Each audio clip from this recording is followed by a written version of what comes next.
Assalomu alaykum, hurmatli fizika pәніне qiziquvchilar. Bugungi temamiz uzunlik deb ataladi.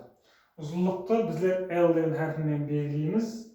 Ham uning tekrorli C sistemadagi o'lcham birligi metr bo'lib topiladi. Endi bu metrning ulushli o'lcham birliklari bor, ham yesili o'lcham birliklari bor. Ulushli o'lcham birliklarining biri bu kilometr bo'lib topiladi. 1 kilometrda 1000 metr var. Al yesel ölçüm birlikleri decimetr, santimetr, millimetr bo'lib topiladi. 1 metrde 10 decimetr var, 1 decimetrde 10 santimetr var, al 1 santimetrde 10 millimetr var. Endi ularni bir-birini байланыштыру үшін мынандай схеманы sizlarga ұсыныс етеміз.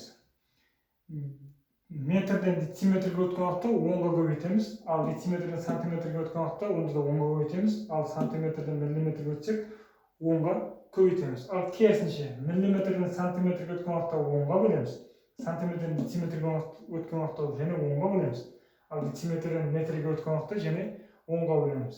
Ал егер де біз сантиметрден метрге өткен уақытта, демек 2 10 бар, демек 100-ге бөлеміз. Немесе миллиметрден метрге өткен уақытта, демек 3 10 бар, демек 1000-ға бөлеміз. Мысал келтіреміз. 72 сантиметрден неше миллиметр бар деген сұрау болсын. 78 сантиметрден миллиметрге өту үшін, міне, сантиметрден миллиметрге өткен уақытта стрелкаға қараймыз. Демек 10-ға көбейтуіміз керек болады. Демек 78 10-ға көбейтсек 720 миллиметр. Сантиметрден енді дециметрге өту керек деген сұрау бар болсын.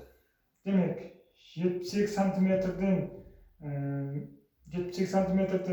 дециметрге айналдыру үшін біздер 10-ға бөлуіміз керек болады. Стрелкаға қараймыз.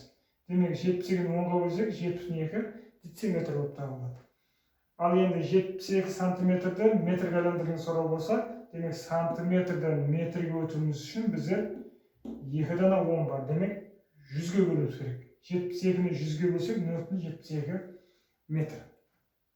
Енді физика пәнінде есап шығарған уақытымызда көп пайдаланатын параметрлердің шамаларының бірі бұл шеңбердің ұзынлығы болып табылады. Шеңбердің ұзынлығы L тең 2πr деген формамен сілейміз. Ал егер де диаметрі берілген болса L тең πd.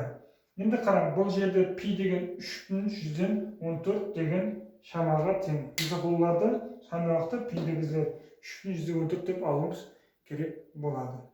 E'tiborlarыңыз үшін рахмет.